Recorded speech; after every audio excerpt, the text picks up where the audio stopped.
Hello दोस्तों, आप देख रहे हैं उज्जवल महाराष्ट्र। आप सभी का स्वागत है हमारे और आपके न्यूज चैनल पर। देखते रहिए उज्जवल महाराष्ट्र। लाइक, सब्सक्राइब और बात नहीं करे चलता आगे रहो। तर आप क्या कहेंगे? मुस्लिम समाजासाठी मारती का नहीं, इस बात को लेकर आज विभागीय आयुक्त कार्यालय के सामने आप उपोषण पर बैठे, क्या कहेंगे हमारे से?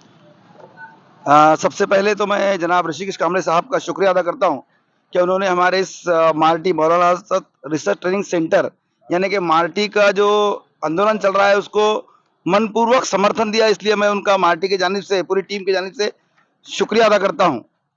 हम पिछले तकरीबन 3 साल से कोशिश कर रहे हैं कि मुस्लिम समाज के लिए जो है तो मार्टी मिले। उसकी ज़रूरत इसलिए है कि मुस्लिम समाज की सामाजिक, शैक्षणिक और आर्थिक परिस्थिति बहुत कमज़ोर है। ये हम नहीं कह रहे, ये शासन ने जो एक कमेटी गठित की थी, सच्चर समिति, उसने कहा था कि मुसलमानों के हालात मागास वर्गीय समाज से भी बदतर हो चुकी है आज के हालात में। जैसा कि साहब ने कहा अभी, ऋषिकेश कामरे साहब ने, कि जब देश आज़ाद हुआ तब हमारी जो मतलब मुस्लिम समाज की जो शासन प्रशासन में 18% भागीदारी थी और आज जो भागीदारी है 0.2 है। इसलिए अगर हमारे को इससे ऊंचा उठना है तो इसका सीधा सीधा मतलब है हमारे लड़कों को, मुस्लिम समाज को एजुकेशन लेना पड़ेगा। और एजुकेशन के लिए आज हम देखते हैं कि मुसलमानों की हालात, अगर 10 बच्चे, अगर 100 बच्चे अगर एडमिशन लेते हैं तो पोस्ट ग्रेजुएट ज्यादा 2 या 3 बच्चे रहते हैं। इसलिए मुस्लिम समाज को अगर डेवलपमेंट चाहिए, मुस्लिम समाज का अगर शासन प्रशासन में बढ़ना चाहिए तो वो जो है तो उसके लिए मार्टी जरूरी है। जैसे कि गवर्नमेंट ने मराठा समाज के लिए सारथी बनाई, सर सारथी बनाया, उसी तरह से हमारे मागासवर्गीय भाइयों के लिए बाल्टी बनाया, ओबीसी भाइयों के लिए माय ज्योति बनाया, टार्टी बनाया, अमृत बनाया। ये तमाम बनाए, बहुत अच्छी बात है। आप इनको पैसा दो, आप इनको सब दो, लेकिन साथ में जैसा घटना कहती है कि जब भी हमारा देश आजाद हुआ और संविधान में स्पष्ट लिखा हुआ है कि हर समाज को, हर धर्म को बराबरी का दर्जा मिलना चाहिए। जब हमारे को बराबरी का दर्जा मिलना चाहिए तो हमारे को बराबरी की सहूलत भी आपको देना होगी। इसलिए हम जो है तो ये आंदोलन आज का कर रहे हैं।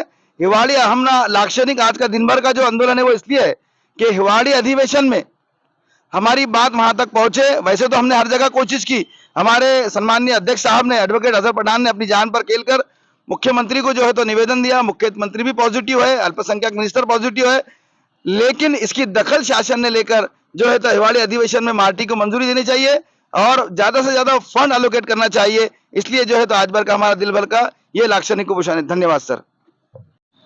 सर, आज आप आसानी से यहाँ पर आकर मार्टी के जो सदस्य बैठे हुए यहाँ पर विभागीय आयुक्त कार्यालय के सामने, आज यहाँ पर आप जो है तो उन्हें समर्थन देने के लिए आए, क्या कहेंगे सर इसके बारे में? मी प्राध्यापक एस जे पठाण मुद्दामहून परभणी जिल्ह्यातून आलेलो आहे, कारण मार्टी कृती समितीचं हे काम खूपच कौतुकास्पद आहे। आपल्या समाजासाठी, आमच्या मुस्लिम समाजासाठी अभिमानास्पद आहे, कारण मुस्लिम समाजाची शैक्षणिक, सामाजिक, आर्थिक दृष्ट्या विकास होण्यासाठी हे खूप महत्त्वाचं पाऊल आहे। कारण सच्चर, जसं आमच्या मित्रांनी सांगितलं की सच्चर कमिटीनं सगळं जे आहे आरसा दाखवलेला आहे शासनाला की आमची मुस्लिम समाजाची परिस्थिती कशी आहे। आणि जोपर्यंत, जसं ऋषिकेश कांबळे साहेबांनी सांगितलं की एक चळवळ जी आहे ती आवश्यक आहे आणि कोणत्याही समाजाच्या उद्धारासाठी मोठमोठ्या महामानवांनी चळवळ उभी करून समाजाचा उद्धार केलेला आहे। आणि ही एक मार्टी कृती समितीच्या वतीने एक चळवळ उभी केलेली आहे या सगळ्या सुशिक्षित लोकांनी। आणि माझ्या दृष्टीनं ही चळवळ जी आहे आपल्या मुस्लिम समाजाच्या आर्थिक, सामाजिक आणि शैक्षणिक विकासासाठी खूपच महत्त्वाची ठरेल।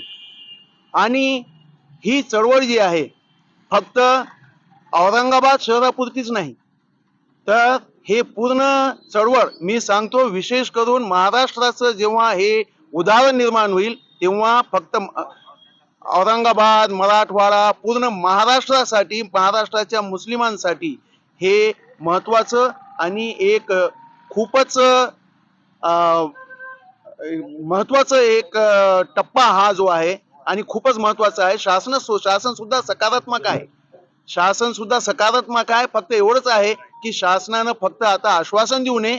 या गोष्टी ज्या आहे महाराष्ट्र कृती समितीच्या निवेदनातून जे जे त्यांनी साकारलेलं आहे पूर्ण अभ्यास करून यांनी निवेदन दिलेलं आहे. त्यावर त्यांनी अंमलबजावणी करावी आणि येणाऱ्या हिवाळी अधिवेशनात हे जे आहे याची अंमलबजावणी होऊन याचं शासन निर्णय त्यांनी पास करावं. मी एवढं सांगतो आणि परभणी जिल्ह्याच्या वतीनं मी मुद्दामून इथे येऊन या महाराष्ट्र कृती समितीच्या धरणे आंदोलनाला पाठिंबा दर्शवित आहे.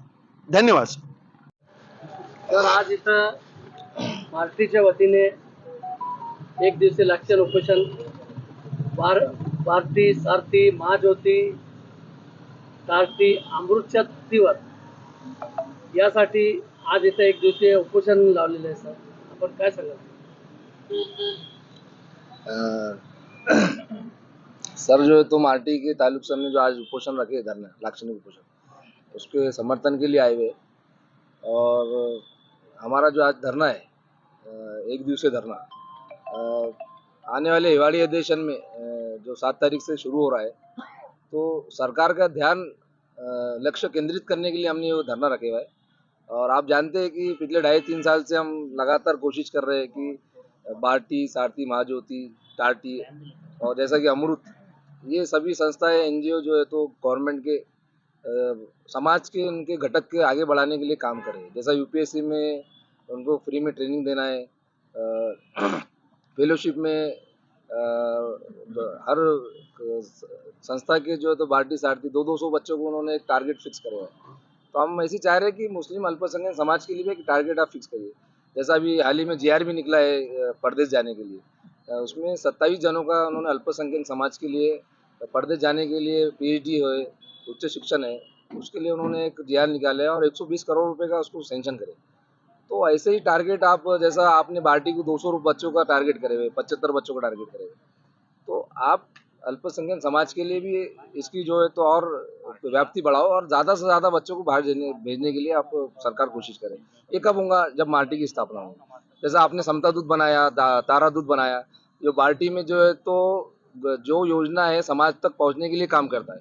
तो आप मार्टी जब बनेंगे तो ऐसे समता दूत की आप स्थापना करो, जो बच्चे जो जा के समाज के हर घटक को योजना का जो तो उसका लाभ देने की कोशिश करिए। तो हम चाह रहे कि जो समाज के हर समाज को बढ़ाने का काम शासन कर रही है, तो अल्पसंख्यक मुस्लिम समाज के लिए भी मार्टी की स्थापना करके मुख्य प्रवाह लाने का काम शासन ने करना और एक हमारा ध्यान जो है तो सरकार को हम दिखाना चाह रहे हैं कि आप आने वाले हिवाड़ी अधिवेशन में इसको पारित करो और मार्टी की स्थापना करके मुस्लिम समाज को ले। सर देखा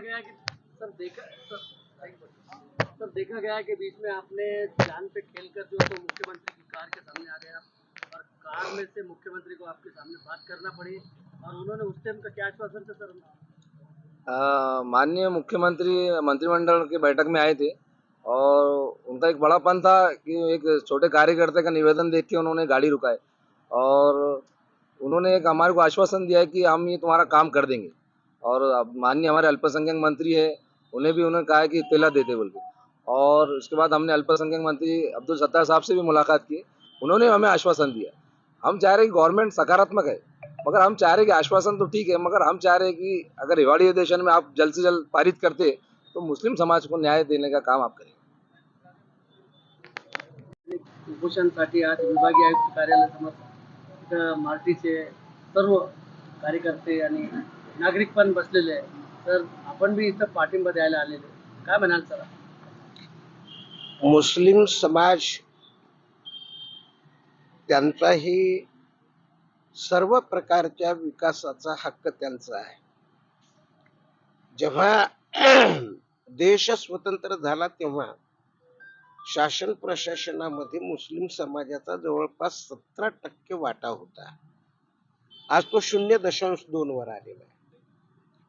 आणि इतकी अवनती होणं हे काही भारतीय संविधानामध्ये जे काही सामाजिक न्यायाचं तत्व सांगितलं गेलेलं आहे त्या तत्वानुसार हे काय फारसं शोभनीय नाही. आणि म्हणून या देशातले उपेक्षित जे घटक असतील त्या घटकांच्या साठीच्या संवैधानिक तरतुदी केल्या जाऊ लागलेल्या आहेत. त्याला घटनात्मक तरतुदी किंवा लॉफुल. तसं मुस्लिम समाजासाठी सुद्धा संवैधानिक तरतुदी होणं हे गरजेचं आहे, त्यांचा हक्क आहे. मी अनेकदा असं सांगत असतो की या देशाच्या उभारणीसाठी, देशाच्या जडणघडणीसाठी मुस्लिम समाजाचं सुद्धा मोठं योगदान राहिलेलं आहे. म्हणजे जेव्हा आपण कॉन्स्टिट्यूशनल डिबेट चालू अनुभवू तेव्हा आपल्याला लक्षात येईल की ताजुद्दीन असतील किंवा मौलाना आझाद असतील किंवा असंख्य मुस्लिम सभासद असतील, या सगळ्यांनी स्वतंत्र भारताची नेमकी जडणघडण कशी व्हावी याच्यासाठी त्यांनी घेतलेले कष्ट आणि मांडलेली भूमिका ही आपल्याला बाजूला सारता येत नाही. आणि म्हणून कोणी काहीही म्हणू, मुस्लिम समाज हा इथला आहे, त्याची पैदाशी इथली आहे आणि त्यामुळे त्याचाही या भूमीवर आणि त्याच्या विकासावर त्याचा हक्क आहे. म्हणून जसं बार्टी अस्तित्वात आलं, महाज्योती अस्तित्वात आलं, ओबीसी साठी महाज्योती आहे, SC ST साठी बार्टी आहे. म्हणजे हे जसं आहे तसं मुस्लिम या अल्पसंख्याकांसाठी मार्टी असावं, याला माझा मनपूर्वक पाठिंबा आहे. आज मुस्लिम समाजांच्याकडं शिक्षणासाठीच्या सुद्धा सोयी सवलती नाही आहेत आणि ते शिकल्याशिवाय शासन प्रशासनात जाऊ शकत नाही हा समाज. आणि हे लक्षात घेऊन त्यांना शिक्षणाच्या विशेष सोयी सवलती देणं हे आवश्यक आहे. तो त्यांचा हक्क आहे आणि तो हक्क शासन मान्य करत आहे. फक्त दिरंगाई होऊ नये एवढाच आपला मुद्दा आहे. ते येऊ घातलेल्या विधानमंडळाच्या अधिवेशनात लवकरात लवकर ठराव पारित करून मार्टी अस्तित्वात आणावी. माझा या आंदोलनाला, या भूमिकेला आणि मुस्लिम समाजाच्या वाटचालीच्या स्वप्नाला माझा पाठिंबा आहे. सर आपलं नाव सांगा. मी डॉक्टर ऋषिकेश कांबळे. रसूल करीम क़ाल अल्लाह ताला फिल कुरानिल मजीद इक़रा बिस्मि रब्बिकल लज़ी खलक़. सर्व स्तुती प्रशंसा त्या अल्लाहसाठी, त्या ईश्वरासाठी ज्यानं आपल्या सर्वांना जीवन दिलं आणि या जगामध्ये कसं राहावं, कसं वागावं यासाठी त्यांनी आपलं मार्गदर्शन दिलं. आणि त्यातच महत्त्वाचं जे मार्गदर्शन आहे ते शिक्षणाच्या माध्यमातून देण्यात आलं. आणि मोहम्मद पैगंबर साहेबांवर कुराणचे जे प्रथम अवतरण झालं त्याचा संदेश हाच आहे, इकरा, लिहा, पढो. परंतु दुर्दैवानं आपण असं पाहतो की मुस्लिम समाज हा शैक्षणिक दृष्ट्या मागासलेला समाज म्हणून आता सर्व काही समित्या यावर त्यांनी शिक्कामोर्तब केलेलं आहे. आणि याच्यामध्ये समाजाचाही काही आपला दोष असेल, परंतु त्याचबरोबर इतर समाजासाठी जसे शिक्षणाचे प्रयत्न झाले तसे प्रयत्न मुस्लिम समाजाकरता झाले नाहीत. ही गोष्ट आपण मान्य केली पाहिजे. सच्चर कमिटीने ही गोष्ट मान्य केली आणि अनेक ज्या समित्या बनवल्या गेल्या प्रत्येकाने या गोष्टी मान्य केल्या. परंतु दुर्दैवानं या गोष्टी फक्त अभ्यासापर्यंत किंवा त्याच्या फक्त सरकारी कागदापर्यंत, फायलीपर्यंतच राहिलेल्या आहेत. त्याचा प्रत्यक्ष फायदा समाजाला जो मिळाला पाहिजे तसा तो मिळत नाही. ही चांगली गोष्ट आहे की आपल्याकडं अल्पसंख्याक शाळा आहेत, विशेष म्हणजे त्याच्या माध्यमातून लोक शिक्षणामध्ये अल्पसंख्याक समाजाच्या विशेषतः मुली पुढे जात आहेत. परंतु कुठेतरी एक लिमिटमध्ये जाऊन मग तोच प्रयत्न, तोच प्रॉब्लेम पुढे उभा राहतो. शिक्षण सोडून असा प्रॉब्लेम असतो की लोक नौकरी करतात, मजबूरी है, घर में परेशानी है, क्या करेंगे, आधे में से नौकरी छोड़ देते. तर सर्वात जास्त ऍडमिशन मुस्लिम समाजाचे होतात हे देखील गोष्ट मान्य करतात लोक. आणि सर्वात जास्त ड्रॉपआउट रेट हा देखील मुस्लिम समाजाचा आहे. तर यावर काहीतरी उपाय आपण केला पाहिजे. या दृष्टिकोनातून आमच्या मार्टी चे हे जे सर्व लोक आहेत, अझहर पठाण साहेब आहेत आणि बाकीचे मुख्तार साहेब आहेत, हे सर्व लोक आहेत, त्यांनी असा विचार केला की यावर आपण सरकारकडं विशेष आग्रह करावा आणि फक्त सिंगल याच पॉइंटवर की जसा आपण दुसऱ्या समाजाला आपण शिक्षणामध्ये ज्या सवलती देत आहोत त्याच सवलती इथं आपण आमच्या मुस्लिम समाजाला दिल्या पाहिजेत आणि त्याच्यावर अनेक अहवाल सादर केले.